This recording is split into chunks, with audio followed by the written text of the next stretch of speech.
kaalaman na natanggap ng mga batang ito ay gagamitin nilang inspirasyon sa pagpasok po nila sa mundo ng kolehiyo at pagkatapos ng kolehiyo, pagbuo nila at patuloy na pag-abot ng kanilang mga pangarap. Batch 2015, congratulations to all of you. Payagan niyo po akong batiin ang ating pong mga kaibigan mula sa Department of Education sa pangunguna ng ating Butihin Schools Division Superintendent. Walang iba kundi si Dr. Danilo S. Gutierrez, SO6. At ang ating pong galang-galang at napakasipag na punong guro, walang iba kundi si Ma'am Nida de la Cruz. Taos-pusong pasasalamat din at dapat ninyong ikagalak na ang araw ng inyong pagtatapos ay sasaksihan din ng ating pong mga coordinators mula sa ating division.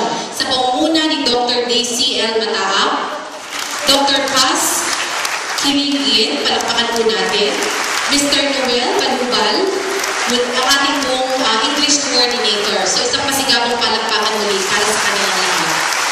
Dear teachers, congratulations po, isa na namang batch ng mga mahuhusay na mga mag-aaral ang dumaan sa inyong masigasig na pagmamasid at paggabay. Tiwala po ako na ang 4 na taon po nila sa high school ay pinuno ninyo hindi lang ng magagandang alaala, kundi mga pagkakataong madiskubre ang kanilang mga potensyal. Nais ko po rin pasalamatan at batiin ang mga magulang na kung labis po ang kasiyahan ng ating mga mag-aaral, alam ko po, triple ang kasiyahang nararamdaman nila sa araw na ito. Dear parents, alam ko po na sa kabila ng inyong kasiyahan, nandun ko rin yung pangamba kasi ang pagpaaral sa kolehiyo ay sadyang napakahirap, hindi ho ba? Pero sa Taguig, lagi ko nating sinasabi, sinusubok nating baguhin ang istorya. Kung dati, ang mga magulang lang ang pumapasan sa pag-aaral ng kanilang mga anak, sinisikap po natin sa loob na ng halos 5 taon, nakaakibat nyo ang lokal na pamahalaan ng Taguig. Mga magulang, tanggapin nyo po ang muli aking pagdidiin na hindi po tayo titigil hanggat hindi natin makita makapagtapos sa kolehiyo ang inyong mga anak. Kakampi nyo po at karamay ang pamahalaang lungsod ng Taguig. Batch 2015, allow me to share with you a quote from Benjamin Franklin. Ang sabi niya, an investment in knowledge pays the best interest. Ang pag-impok o paglagat daw po ng puhunan sa edukasyon, malaki at mahalaga daw po ang interest na ibinabalik sa atin. Naniniwala po ako sa kasabihang ito sapagkat wala pong sayang kapag ang ating panahon ay ginugol natin sa pagpapatalas ng ating kaisipan. Sa inyong paaralan, hindi sayang ang maraming panahon na ginugol ninyo sa pag-aaral para makapaghanda sa inyong mga quizzes at periodic examinations. Hindi rin kailanman masasayang ang mga panahon na ginugol ninyo para tapusin ang mga projects na inatang sa inyo ng inyong mga guro. Tiwala ako na ang lahat ng pagsasanay na ito ay magandang puhunan para sa pag-abot ninyo ng mga pangarap ninyo at pangharap ninyo sa kolehiyo. Ang pamahalaang lungsod ng Taguig, kapareho din po sa prinsipyo. We believe that when we invest in education, we are actually investing in the city's strong foundation. Makinang ang kinabukasang naghihintay sa lungsod ng Taguig. Naalala ko po tuloy ng aking pong unang marinig ang habilin ni Senator Alan Peter Cayetano nung siya po ay kongresista pa lamang. Ang sabi niya, walang ibang formula sa pag-abot ng pangarap kundi ang mag-invest tayo, maglagat tayo ng ating atensyon at puhunan sa edukasyon. Ito po ay isinapuso at isinabuhay ko, kaya nang ako po ay maging mayor ng Taguig, palagi ako pong sinasabi sa aking sarili, ang edukasyon ang makakakuha ng pinakamalaking alokasyon pagdating po sa pananalapi ng ating pong lungsod.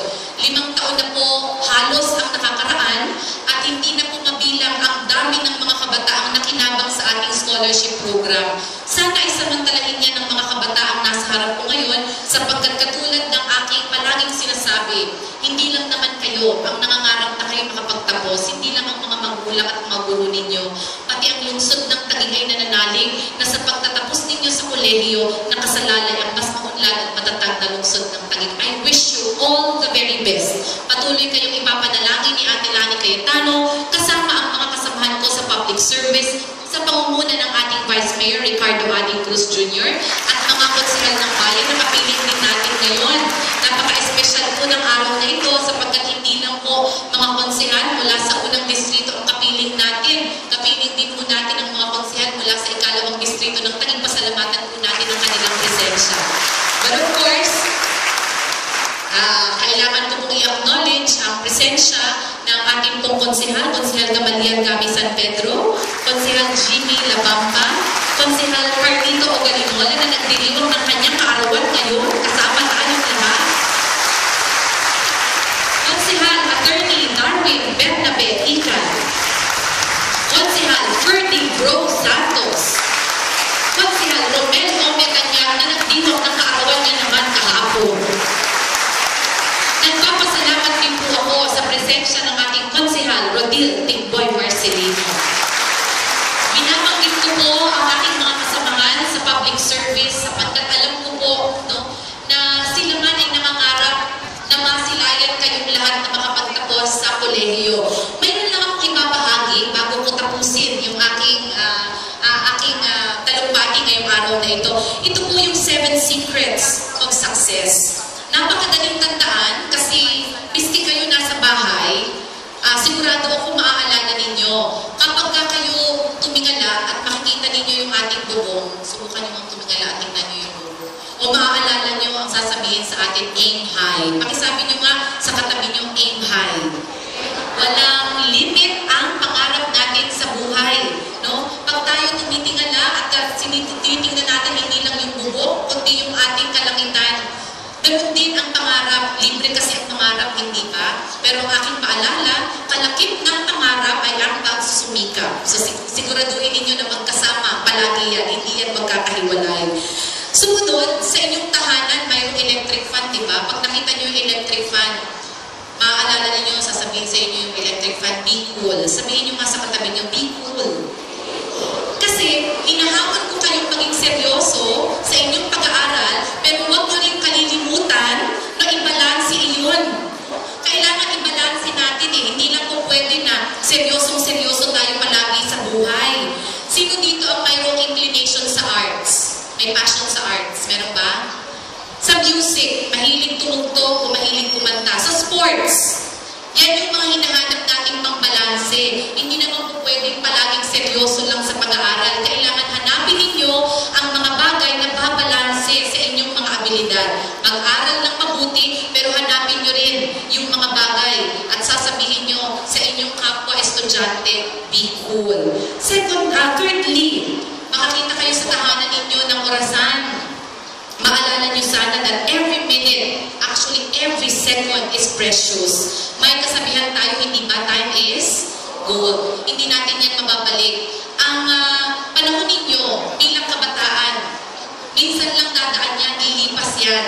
Pero ang gusto kong ihabilin sa inyo, ilaan ninyo yung inyong oras sa mga makabuluhang bagay. Sana isarado nyo yung pinto ninyo sa mga bagay katulad ng bisyo, masamang impluensya, sapagkat hindi yan kailanman makakatulong sa pag-abot ninyo sa inyong mga pangarap. Again, pag nakakita kayo ng orasan, sana maalala ninyo, every second, every minute is precious. Pag-ingatan ninyo ang bawat oras na mayroon kayo. Pag tayo po lumalabas sa tahanan, parang hindi kumpleto pag hindi tayo maharap sa salamin, di ba? Sino dito ang hindi humaharap sa salamin? Parang wala. Lahat tayo, very conscious, no? Sinisikap natin i-check yung sarili natin. At pag humarap kayo, next time sa salamin, maalala nyo sana, reflect before you act. Ulitin natin ha, reflect before you act. Sapagkat napakarami nating mga magagawa sa buhay o masasabi na hindi na natin mababawi. O kaya naman ay nagawa na natin, mahirap nang ituwid muli. Kaya anong hamon sa ating mga batang magsisipagtapos sa araw na ito? Reflect, pag-isipan ng mabuti ang bawat aksyon, bawat desisyon na gagawin ninyo dahil yung kinabukasan ninyo ang nakasalalay dyan.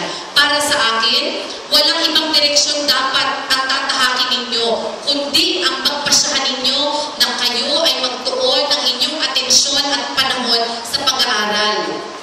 Sikapin ninyo itawid ang kolehiyo, sapagkat mapanghamon po ang buhay ngayon.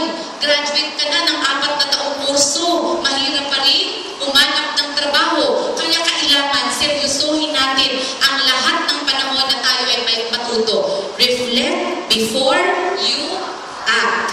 Susunod, pag kayo ay natanaw at nakita ninyo yung bintana, ano kaya ang magandang mensahe o ano kaya ang papasok sa isip ninyo? Ako, lagi kong sinasabi pag nakakakita ng bintana, see the world. Pag tumatanaw tayo sa bintana, marami tayong nakikita, hindi ba? Ako ay naniniwala na hindi lang sa lungsod ng Taguig-Iinot ang mundo ninyo. Pag nagtagumpay kayo sa buhay, marami pa na mga facets sa buhay natin ang pwede ninyong tahakin. Marami kayong pwedeng gawin sa inyong buhay. Walang limit yan. Nasa mga kamay nyo lang ang paggawa. Nasa mga kamay nyo lang ang pag-abot sa mga pangarap na yan. Minsan ba naisip ninyo na hindi lang Pilipinas ang ikutin ninyo? Minsan napakasarap mangarap, hindi ba? Na masilayan ninyo hindi lang ang Pilipinas, kundi ang buong Asia, Europa, Amerika. Lahat yan ay may posibilidad. Muli, mangarap lang kayo, manalig lang kayo sa inyong mga pangarap. Yun pong kaugalian natin, mga Pilipino, na magtabi ng kalendaryo. Di ba sa ating mga wallet, nagtatabi tayo palagi ng kalendaryo.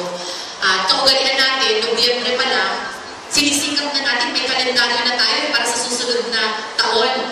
Sa susunod na makakita kayo ng kalendaryo, maisip nyo sana, dapat ako lagi up to date, updated dapat. Hindi lang sa mga nangyayari sa pamilya o sa komunidad ninyo, kundi sa buong Pilipinas at sa buong mundo. Umiinog po kasi ang mundo, ang bilis ng pagbabago, hindi ba? Mga guro, naalala nyo ba yung mga panahon kung saan ang basihan lang ng pagtuturo ay yung mga aklat at yung mga nasusulat na mga artikulo, mga reading materials, pero nakita niyo po ang pagbabago, napakabilis. Ngayon, kailangan na ng aid, ng internet, ng computer. Kung hindi, mapag-iiwanan tayo ng ating mga estudyante, hindi ba? Dati, ang paraan ng pag-communicate, sulat, nagbago po lahat yan. Pumasok na yung internet. Ngayon, SMS, WhatsApp, lahat na, pati Viber, napakabilis po ng pagbabago ng mundo. Kaya ang hamon, batch 2015, bilisan at siguraduhin makasasabay sa pag-ikot ng mundo. Ang pakialam ninyo, hindi lang yung mundong ginagalawan ninyo, kundi yung Pilipinas at yung buong mundo. Kailangan nakasasabay kayo. In closing, my dear graduates, ito yung bukod ng lahat ng mahihinabilin po sa inyong lahat. Pag nakakita kayo ng pinto, sabihin nyo sa sarili ninyo, push hard to achieve your goals. Diba? Sabihin nyo nga sa katabi nyo, push hard to achieve your goals. Sapagkat, kung yan ang lagi ilalagay ninyo sa isip ninyo, hindi kayo matatalo ng kahirapan, ng kabiguan. Kasi alam ninyo na ang produkto ng pagtsatsaga, paghihirap, ay tagumpay.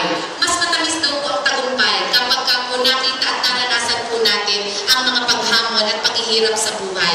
Mararanasan mo lang ang tunay na kahulugan ng tagumpay kung sinabi mo sa sarili mo na hindi ka nagpatalo sa lahat ng mga pagsubok sa buhay. So once again, batch 2015, congratulations to all of you. I wish you all the very best. At tandaan niyo lagi, mahal kayo ng inyong ate, Lani Cayetano. At this point, ladies and gentlemen, may I call on stage the Honorable Vice Mayor of Taguig, Vice Mayor Ading Cruz Jr. Siguro ihilingin ko na rin na samahan ako sa entablado ni Konsehal Gami San Pedro at ni Konsehal Jimmy Labamba para sa paggagawad ho natin ng parangal sa mga batang nagtapos ng may pinakamataas na karangalan. Sisimulan ko po ang pagtawag sa 8th Honorable Mention hanggang sa 1st Honorable Mention. Mangyari po dapat na samahan ng kanilang mga magulang ang mga batang magsisipagtapos ng may karangalan. 8th Honorable Mention, Kyla May A. Oro. 7th Honorable Mention, Anika Asay Turo. 6th Honorable Mention, Maria Donawin P. Alfonso. 5th Honorable Mention, Golda May M. Samuntino. 4th Honorable Mention, Marvin C. Osham. 3rd Honorable Mention, Iron T. Oliva. 2nd Honorable Mention, Jenny E. Pantaleon. And 1st Honorable Mention, Christelle May E. Gumbi. Ang mga bata po na nasa itaas ng tangkalan ay ay gagawaran ng medalya ng karangalan, sertipiko ng pagkilala, at educational assistance na nagkakahalaga ng 10,000 piso. Congratulations sa inyo lahat.